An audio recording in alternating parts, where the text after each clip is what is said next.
الحمد لله رب العالمين والعاقبة للمتقين والصلاة والسلام على أشرف الأنبياء والمرسلين وعلى آله وأصحابه ومن تبعهم بإحسان إلى يوم الدين. أما بعد، أعوذ بالله من الشيطان الرجيم. بسم الله الرحمن الرحيم. ومن الناس من يتخذ من دون الله أندادا يحبونهم كحب الله. ಆತ್ಮೀಯ ಇಸ್ಲಾಮಿ ಸಹೋದರರೇ, ಕಳೆದ ಹಲವಾರು ತರಗತಿಗಳಲ್ಲಿ ನಾವು ಒಂದು ಅತ್ಯಂತ ಮುಖ್ಯವಾದಂತಹ ಪುಸ್ತಕ ಶೇಖ್ ಅಬ್ದುಲ್ ಅಜೀಜ್ ಬಿನ್ ಇಬ್ನ್ ಬಾಜ್ ರಹಮತುಲ್ಲಾಹಿ ಅಲೈಹಿರವರು ಬರೆದಿರುವಂತಹ ಅದ್ದುರೂಸುಲ್ ಮುಹಿಮ್ಮ ಲಿ ಆಮ್ಮತಿಲ್ ಉಮ್ಮಾ, ಸಾರ್ವಜನಿಕ ಮುಸ್ಲಿಮರು ಅರಿಯಲೇಬೇಕಾದಂತಹ ಮುಖ್ಯ ಪಾಠಗಳು ಎಂಬ ಪುಸ್ತಕದ ವ್ಯಾಖ್ಯಾನವನ್ನು ನಾವು ಕಳೆದ ತರಗತಿಯಲ್ಲಿ ಕೇಳುತ್ತಿದ್ದೇವೆ, ಅರಿಯುತ್ತಿದ್ದೇವೆ.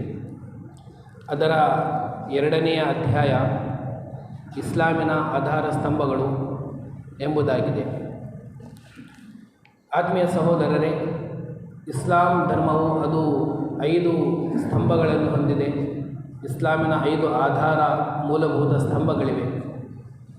ಆ 5 ಆಧಾರ ಸ್ತಂಭಗಳ ಮೇಲೆ ಒಬ್ಬ ಸತ್ಯವಿಶ್ವಾಸಿ, ಒಬ್ಬ ಮುಸ್ಲಿಮನು ಆ 5 ಆಧಾರ ಸ್ತಂಭಗಳ ಮೇಲೆ ವಿಶ್ವಾಸವಿರಿಸಿ ಅದರ ಪ್ರಕಾರ ಜೀವನವನ್ನು ನಡೆಸಿದರೆ ಖಂಡಿತವಾಗಿಯೂ ಆ ವ್ಯಕ್ತಿ ನೈಜ ಮುಸ್ಲಿಂ ಎಂದು ಹೇಳಲಿಕ್ಕೆ ನಮಗೆ ಸಾಧ್ಯ. ಒಂದು ವೇಳೆ ಇಸ್ಲಾಮಿನ ಇದು 5 ಆಧಾರ ಸ್ತಂಭಗಳಲ್ಲಿ ಯಾವುದಾದರೂ ಒಂದು ಆಧಾರ ಸ್ತಂಭವನ್ನು ಅವನು ಸ್ವೀಕರಿಸಲಿಲ್ಲ, ಅದರ ಮೇಲೆ ವಿಶ್ವಾಸವಿರಿಸಲಿಲ್ಲ, ಅದರ ಪ್ರಕಾರ ಜೀವನವನ್ನು ನಡೆಸಲಿಲ್ಲ ಎಂದಾದರೆ ಅಂತಹ ವ್ಯಕ್ತಿ ಮುಸ್ಲಿಂ ಆಗಲಿಕ್ಕೆ ಸಾಧ್ಯವಿಲ್ಲ. ಇಸ್ಲಾಮಿನ ಆಧಾರ ಸ್ತಂಭಗಳಿಂದ, ಇಸ್ಲಾಮಿನ ಚೌಕಟ್ಟಿನಿಂದ ಅಂತಹ ವ್ಯಕ್ತಿ ಅವನು ಹೊರಗೆ ಹೋಗುತ್ತಾನೆ ಎಂಬುದು ನಮ್ಮ ಅಹ್ಲು ಸುನ್ನತಿ ವಲ್ ಜಮಾತ್ ಎಂಬ ಅಧಿಕೃತ ವಿದ್ವಾಂಸರ ಅಭಿಪ್ರಾಯವಾಗಿದೆ. ಇಸ್ಲಾಮಿನ ಮೊಟ್ಟಮೊದಲನೇ ಆಧಾರ ಸ್ತಂಭ ಅದು ಶಹಾದತು ಅಲ್ಲಾ ಇಲಾಹ ಇಲ್ಲಲ್ಲಾಹ್ ವ ಅನ್ನ ಮುಹಮ್ಮದ ರಸೂಲುಲ್ಲಾಹ್.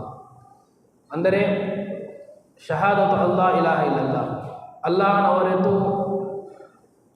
ಅನ್ಯ ಈ ಭೂಮಿಯಲ್ಲಿ ಯಾರು ಆರಾಧನೆಗೆ ಅರ್ಹರಿಲ್ಲ ಎಂಬ ವಿಶ್ವಾಸ. ಎರಡನೇದಾಗಿ ಶಹಾದತು ಅನ್ನ ಮುಹಮ್ಮದ ರಸೂಲುಲ್ಲಾಹ್, ಅಲ್ಲಾಹನ ಪ್ರವಾದಿ ಮುಹಮ್ಮದ್ ಸಲ್ಲಲ್ಲಾಹು ಅಲೈಹಿ ವಸಲ್ಲಂ ರವರು ಇವರು ಅಲ್ಲಾಹನ ಸಂದೇಶವಾಹಕರಾಗಿದ್ದಾರೆ ಎಂದು ಸಾಕ್ಷ್ಯವನ್ನು ವಹಿಸುವುದು.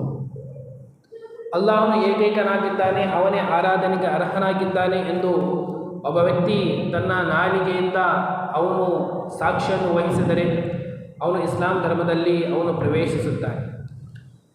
ಲಾ ಇಲಾಹ ಇಲ್ಲಲ್ಲಾ ಎಂದರೇನು, ಲಾ ಇಲಾಹ ಇಲ್ಲಲ್ಲಾ ಎಂಬುದರ ಅರ್ಥವೇನು, ಇದರಲ್ಲಿ ಅಡಗಿರುವಂತಹ ವಿಷಯಗಳೇನು, ಇವೆಲ್ಲವನ್ನು ಅರಿಯುವುದು ನಮ್ಮ ಮೇಲೆ ಕಡ್ಡಾಯವಾಗಿದೆ. ಲಾ ಇಲಾಹ, ಈ ಲಾ ಇಲಾಹ ಇಲ್ಲಲ್ಲಾಹು ಎಂಬ ವಚನವು ಇದರಲ್ಲಿ 2 ಭಾಗಗಳಿವೆ. ಮೊದಲನೇದಾಗಿ ಲಾ ಇಲಾಹ, ಅಲ್ಲಾಹನ ಹೊರತು ಈ ಭೂಲೋಕದಲ್ಲಿರುವಂತಹ ಎಲ್ಲ ಮಿಥ್ಯ ಆರಾಧ್ಯರುಗಳನ್ನು ನಿರಾಕರಿಸುವುದು. ಅಂದರೆ ಈ ಭೂಮಿಯಲ್ಲಿ ಯಾರು ಆರಾಧ್ಯರಿಲ್ಲ, ಇಲ್ಲಲ್ಲಾಹ್. ಇದರ ಎರಡನೆಯ ಭಾಗ ಕೇವಲ ಆರಾಧನೆಗೆ ಅರ್ಹನಾದವನು ಅಲ್ಲಾಹನು ಮಾತ್ರನಾಗಿದ್ದಾನೆ. ಅಲ್ಲಾಹನ ಹೊರತು ಈ ಭೂಲೋಕದಲ್ಲಿ ಆರಾಧಿಸಲ್ಪಡುವಂತಹ ಪ್ರತಿಯೊಂದು ವಸ್ತುವುದು ಮಿಥ್ಯವಾಗಿದೆ, ಅದು ಸುಳ್ಳಾಗಿದೆ ಎಂದು ಸಾಕ್ಷ್ಯ ವಹಿಸುವುದು. ಅದು ಮನುಷ್ಯರಾಗಿರಲಿ, ಅದು ಕಲ್ಲು ಬಂಡೆಗಳಾಗಿರಲಿ, ಅಲ್ಲಾಹನು ಸೃಷ್ಟಿಸಿರುವಂತಹ ನೈಸರ್ಗಿಕ ವಸ್ತುಗಳಲ್ಲಿ ಯಾವುದೇ ಒಂದು ವಸ್ತಾಗಿರಲಿ, ಭೂಮಿ, ಆಕಾಶ, ಸೂರ್ಯ, ನಕ್ಷ, ಚಂದ್ರ, ಮರಗಿಡಗಳು, ಪ್ರಾಣಿಗಳು, ಪಕ್ಷಿಗಳು, ಇವೆಲ್ಲ ಮಿಥ್ಯ ಆರಾಧ್ಯರುಗಳನ್ನು ಇದನ್ನು ನಿರಾಕರಿಸುವುದು ಇದು ಲಾ ಇಲಾಹ ಇಲ್ಲಲ್ಲಾ ಎಂಬುದರ ಮೊದಲನೇ ಭಾಗವಾಗಿದೆ. ಮೊದಲನೇದಾಗಿ ನಿರಾಕರಣೆ, ಲಾ ಇಲಾಹ, ಯಾವುದೇ ಆರಾಧನಿಲ್ಲ, ಆರಾಧನೆಗೆ ಅರ್ಹನಾದವನು ಇಲ್ಲಲ್ಲ. ಈ ಭೂಲೋಕದಲ್ಲಿ ಆಗುವಂತಹ ಪ್ರತಿಯೊಂದು ಆರಾಧನೆಯು ಕೇವಲ ಅಲ್ಲಾಹನಿಗೆ ಮಾತ್ರ ಸೀಮಿತವಾಗಿದೆ. ಅಲ್ಲಾಹನು ಮಾತ್ರ ಆ ಎಲ್ಲ ಆರಾಧನೆಗೆ ಅರ್ಹನಾಗಿದ್ದಾನೆ. ಅದು ನಮಾಜ್ ಆಗಿರಲಿ, ಅದು ಝಕಾತ್ ಆಗಿರಲಿ, ಅದು ಉಪವಾಸವಾಗಿರಲಿ, ಅದು ಹಜ್ ಆಗಿರಲಿ, ಪ್ರಾರ್ಥನೆ ದುವಾ ಆಗಿರಲಿ, ಹರಕೆ ಎತ್ತುವುದಾಗಿರಲಿ, ಬಲಿದಾನ ನೀಡುವುದಾಗಿರಲಿ, ಪ್ರತಿಯೊಂದು ಎಲ್ಲ ರೀತಿಯ ಆರಾಧನೆಗಳು ಕೇವಲ ಅಲ್ಲಾಹನಿಗೆ ಮಾತ್ರ ಎಂದು ಒಬ್ಬ ವ್ಯಕ್ತಿ ವಿಶ್ವಾಸವಿರಿಸಿದರೆ, ಅದನ್ನು ಸಾಕ್ಷ್ಯ ವಹಿಸಿದರೆ ಅವನು ಮಾತ್ರ ಮುಸ್ಲಿಂ ಆಗಲಿಕ್ಕೆ ಸಾಧ್ಯ. ಆತ್ಮೀಯ ಸಹೋದರರೇ, ಈ ಲಾ ಇಲಾಹ ಇಲ್ಲಲ್ಲಾ ಎಂಬ ವಚನಕ್ಕೆ ಬಹಳಷ್ಟು ಷರತ್ತುಗಳಿವೆ. ಆ ಷರತ್ತುಗಳನ್ನು ನಾವು ಅರಿಯಬೇಕಾಗಿದೆ. ಪವಿತ್ರ ಕುರಾನ್ ಹಾಗೂ ಹದೀಸಿನ ಹಲವಾರು ಕುರಾನಿನ ಆಯತ್ತುಗಳು, ಕುರಾನಿನ ಸೂಕ್ತಗಳು ಮತ್ತು ಹದೀಸಿನ ವಚನಗಳ ಮೂಲಕ ದೊಡ್ಡ ದೊಡ್ಡ ವಿದ್ವಾಂಸರು ಇದರ ಈ ಲಾ ಇಲಾಹ ಇಲ್ಲಲ್ಲಾ ಎಂಬ ವಚನಕ್ಕೆ 8 ಷರತ್ತುಗಳಿವೆ ಎಂದು ನಿರ್ಧರಿಸಿದ್ದಾರೆ, ತಮ್ಮ ಅಧಿಕೃತವಾದಂಥ ಗ್ರಂಥಗಳಲ್ಲಿ ಬರೆದಿದ್ದಾರೆ. ಆತ್ಮೀಯ ಸಹೋದರರೇ, ಇದರ ಮೊದಲನೆಯ ಒಂದು ಈ ಲಾ ಇಲಾಹ ಇಲ್ಲಲ್ಲಾ ಎಂಬ ವಚನದ ಮೊದಲೇ ಒಂದು ಷರತ್ತೇನೆಂದರೆ ಜ್ಞಾನವನ್ನು ಅರಿಯಬೇಕು. ಈ ಲಾ ಇಲಾಹ ಇಲ್ಲಲ್ಲಾ ಅದರಲ್ಲಿ ಅಡಗಿರುವಂತಹ ಜ್ಞಾನವೇನು, ಅರ್ಥಾತ್ ಈ ಲಾ ಇಲಾಹ ಇಲ್ಲಲ್ಲಾ ಎಂಬ ವಚನಕ್ಕೆ ವಿರುದ್ಧವಾದಂತಹ ಯಾವುದೇ ಒಂದು ನಿಲುವಾಗಿರಲಿ, ಮತ್ತು ಲಾ ಇಲಾಹ ಇಲ್ಲಲ್ಲಾ ಎಂಬ ಅರ್ಥದಲ್ಲಿ ಇರುವಂತಹ ಜ್ಞಾನವನ್ನು ಪಡೆದು ಆ ವ್ಯಕ್ತಿ ಲಾ ಇಲಾಹ ಇಲ್ಲಲ್ಲಾ ಎಂಬುದನ್ನು ವಿಶ್ವಾಸವಿರಿಸಿದರೆ, ಅಲ್ಲಾಹನ ಮೇಲೆ ಅವನು ಸಾಕ್ಷ್ಯ ವಹಿಸಿದರೆ ಅವನು ಮಾತ್ರ ನೈಜ ಮುಸ್ಲಿಂ ಆಗಲಿಕ್ಕೆ ಸಾಧ್ಯ. ಮೊದಲನೆಯದಾಗಿ ಜ್ಞಾನವನ್ನು ಪಡೆಯುವುದು. ಪವಿತ್ರ ಕುರಾನಿನ ಸೂಕ್ತಗಳನ್ನು ನಾವು ಅವಲೋಕಿಸಿದಾಗ ಅಲ್ಲಾಹ್ ಹೇಳುವುದು, ಫಅಲಮ್ ಅನ್ನಹು ಲಾ ಇಲಾಹ ಇಲ್ಲಲ್ಲಾ, ನೀವು ಅರಿಯಿರಿ ಅಲ್ಲಾಹನು ಏಕೈಕರಾಗಿದ್ದಾನೆ, ಅಲ್ಲಾಹನ ಹೊರತು ಯಾರು ಆರಾಧನೆಗೆ ಅರ್ಹರಿಲ್ಲ ಎಂಬ ವಚನವನ್ನು ನೀವು ಅರಿಯಬೇಕು.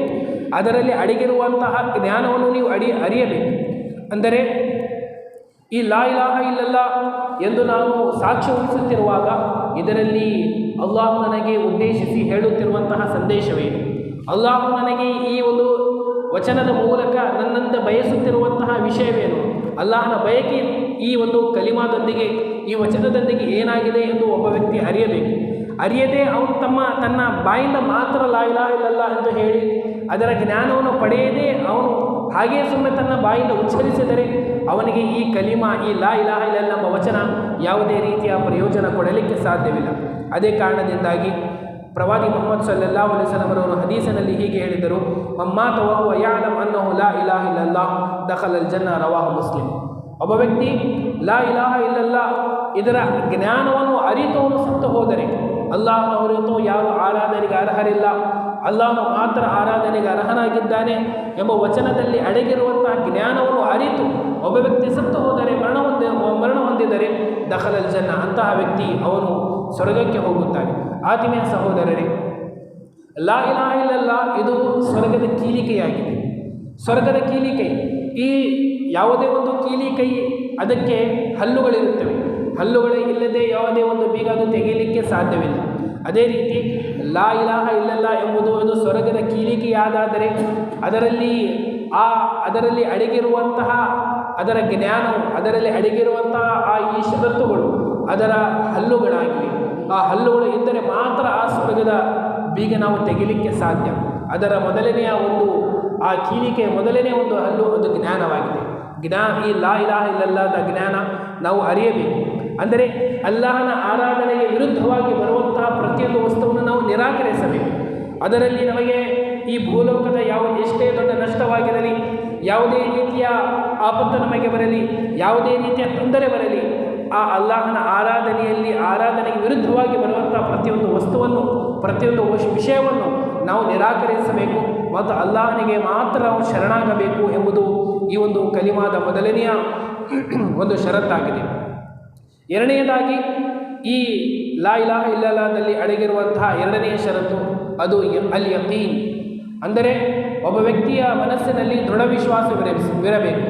100ಕ್ಕೆ 100 ಅಲ್ಲಾಹನ ಮೇಲೆ ಅವನಿಗೆ ವಿಶ್ವಾಸವಿರಬೇಕು.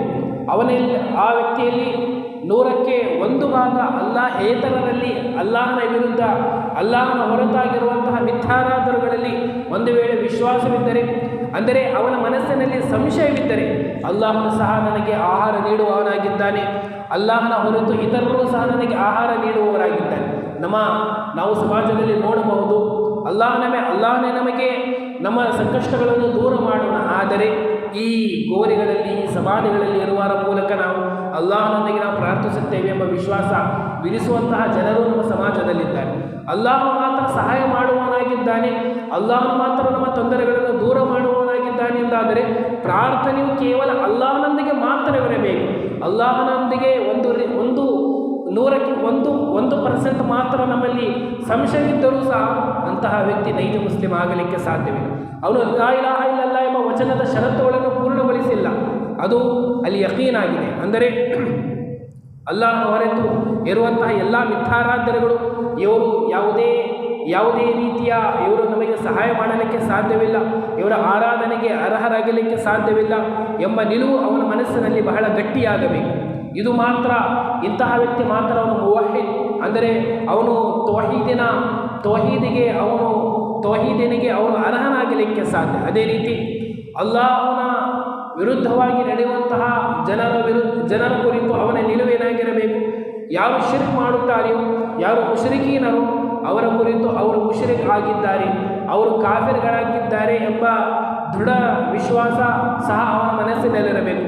ಯಹೂದಿಗಳು, ನಸರಾಣಿಗಳು ಇವರ ಕುರಿತು ಮನಸ್ಸಿನಲ್ಲಿ ಇರುವಂತಹ ಒಂದು ನಿಲುವೇನೆಂದರೆ ಇವರು ಅಲ್ಲಾಹನ ನಿಷೇಧಿಗಳು, ಅಲ್ಲಾಹನ ಮೇಲೆ ಇವರು ವಿಶ್ವಾಸವಿರಿಸುವುದಿಲ್ಲ, ಇವರು ಮುಶ್ರಿಕ್ಗಳಾಗಿದ್ದಾರೆ, ಇವರು ಕಾಫಿರ್ಗಳಾಗಿದ್ದಾರೆ ಎಂಬ ವಿಶ್ವಾಸ ಸಹ ಮನಸ್ಸಿನಲ್ಲಿರಬೇಕು. ಒಂದು ವೇಳೆ ಕಾಫಿರ್ಗಳಿಗೂ ಸಹ ಅವನು ಮುಸ್ಲಿಮರೊಂದಿಗೆ ಸೇರಿಸುವ ನಡೆಯುವಂತಹ ವ್ಯಕ್ತಿಯಾಗಿದ್ದರೆ ಅವನ ಮನಸ್ಸಿನಲ್ಲಿಯೂ ಸಹ ಇಸ್ಲಾಮಿನ ಕುರಿತು, ಈ ಕಲಿಮಾದ ಕುರಿತು ಸಂಶಯವಿದೆ ಎಂದು ಅರ್ಥವಾಗಿದೆ.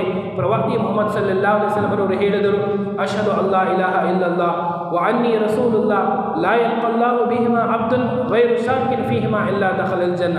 ಪ್ರವಾದಿರವರು ಹೇಳಿದರು, ನಾನು ಅಲ್ಲಾಹನ ಏಕೈಕನಾಗಿದ್ದಾನೆ ಎಂದು ನಾನು ಸಾಕ್ಷಿ ವಹಿಸುತ್ತೇನೆ, ಅದೇ ರೀತಿ ನಾನು ಅಲ್ಲಾಹನ ಸಂದೇಶವಾಹಕನಾಗಿದ್ದಾನೆ ಎಂದು ನಾನು ಸಾಕ್ಷ್ಯ ವಹಿಸಿದ್ದೇನೆ. ಲಾ ಯಲ್ಕಲ್ಲಾಹು ಬಿಹಿಮಾ ಅಬ್ದುಲ್, ಒಬ್ಬ ದಾಸನು ಈ ಎರಡು ಮಾತುಗಳ ಮೂಲಕ ಅವನು ಸತ್ತು ಹೋದಾಗ ಗೈರು ಶಾಕಿನ್ ಫೀಹಿಮಾ, ಇದರಲ್ಲಿ ಈ ಎರಡು ವಿಷಯಗಳಲ್ಲಿ ಅವನಿಗೆ ಯಾವುದೇ ರೀತಿಯ ಸಂಶಯವಿರಬಾರದು, ಯಾವುದೇ ರೀತಿಯ ಒಂದು ಇಂಚು ಸಹ ಅವನಿಗೆ ಡೌಟ್ ಇರಬಾರದು. ಒಂದು ಸ್ವಲ್ಪವಾದರೂ ಅವನಿಗೆ ಸಂಶಯವಿದ್ದರೆ ಅವನು ಸತ್ಯ ವಿಶ್ವಾಸಿ ಆಗಲಿಕ್ಕೆ, ಅವನು ಮುಸ್ಲಿಮನಾಗಲಿಕ್ಕೆ ಎಂದಿಗೂ ಸಾಧ್ಯವಿಲ್ಲ. ಇಲ್ಲ ದಖಲಲ್ ಜನ್ನ. ಈ ಎರಡು ವಿಷಯದಲ್ಲಿ ಅಲ್ಲಾಹನು ಮಾತ್ರ ಆರಾಧನೆಗೆ ಅರ್ಹನು, ನಾನು ಅಲ್ಲಾಹನ ಸಂದೇಶವಾಹಕನಾಗಿದ್ದೇನೆ ಎಂಬ ವಿಷಯದಲ್ಲಿ ಯಾರಿಗೆ ಸಂಶಯವಿಲ್ಲವೋ ಆ ಸಂಶಯ ಇಲ್ಲದಂತಹ ವ್ಯಕ್ತಿ ದಖಲಲ್ ಜನ್ನ, ಅವನು ಮಾತ್ರ ಸ್ವರ್ಗದಲ್ಲಿ ಹೋಗುತ್ತಾನೆ ಎಂದು ಪ್ರವಾದಿಯರವರು ಹೇಳಿದರು. ಆದ ಕಾರಣದಿಂದಾಗಿ ನಾವು ನಮ್ಮ ಮನಸ್ಸನ್ನು ಗಟ್ಟಿ ಮಾಡಿಕೊಳ್ಳಬೇಕಾಗಿದೆ, ನಮ್ಮ ವಿಶ್ವಾಸವನ್ನು ನಾವು ದೃಢಗೊಳಿಸಿಕೊಳ್ಳಬೇಕಾಗಿದೆ. ಅಲ್ಲಾಹನು ಮಾತ್ರ ಆರಾಧನೆ ಅರ್ಹನೆಂದಾದರೆ ಅವನೇ ಮಾತ್ರ ಆರಾಧನೆಗೆ ಅರ್ಹನು. ಅಲ್ಲಾಹನೊಂದಿಗೆ ಮಾಡಲಾಗುವಂತಹ ಆರಾಧನೆಗಳು ಇತರರಿಗೆ ನಾವು ಸಲ್ಲಿಸಿದರೆ ಅದು ಅಲ್ಲಾಹನ ಜೊತೆ ಆಗುವಂತಹ ಶಿರ್ಕ್ ಆಗಿದೆ, ಮತ್ತು ಈ ಶಿರ್ಕ್ ಎಂಬ ಪಾಪವನ್ನು ಅಲ್ಲಾಹನು ಎಂದಿಗೂ ಕ್ಷಮಿಸುವುದಿಲ್ಲ. ಇನ್ನಲ್ಲಾಹ ಲಾ ಯಗ್ಫಿರು ಅನ್ ಯುಶ್ರಕ ಬಿಹಿ ವ ಯಗ್ಫಿರು ಮಾ ದೂನ ದಾಲಿಕ ಲಿಮನ್ ಯಶಾ. ಯಾರು ಅಲ್ಲಾಹನೊಂದಿಗೆ ಸಹಭಾಗಿತ್ವವನ್ನು ಮಾಡುತ್ತಾರೋ ಅಂತಹ ವ್ಯಕ್ತಿಗಳ ಪಾಪವನ್ನು ಅಲ್ಲಾಹನು ಎಂದಿಗೂ ಕ್ಷಮಿಸುವುದಿಲ್ಲ. ಅದರ ಹೊರತಾಗಿರುವಂತಹ ಎಲ್ಲ ಪಾಪಗಳನ್ನು ಅಲ್ಲಾಹನು ಕ್ಷಮಿಸಲಿಕ್ಕೆ ಸಾಧ್ಯ. ವಯಗ್ಫಿರು ಮಾ ದೂನ ದಾಲಿಕ ಲಿಮನ್ ಯಶಾ. ಅಲ್ಲಾಹನು ಬಯಸಿದವರಿಗೆ ಇತರ ಎಲ್ಲ ಪಾಪಗಳನ್ನು ಅಲ್ಲಾಹನು ಕ್ಷಮಿಸುತ್ತಾನೆ, ಆದರೆ ಶಿರ್ಕ್ ಎಂಬ ಘೋರ ಪಾಪವನ್ನು ಅಲ್ಲಾಹನು ಎಂದಿಗೂ ಕ್ಷಮಿಸುವುದಿಲ್ಲ ಎಂದು ಅಲ್ಲಾಹನು ಪವಿತ್ರ ಕುರಾನಿನಲ್ಲಿ ಹೇಳುತ್ತೇನೆ.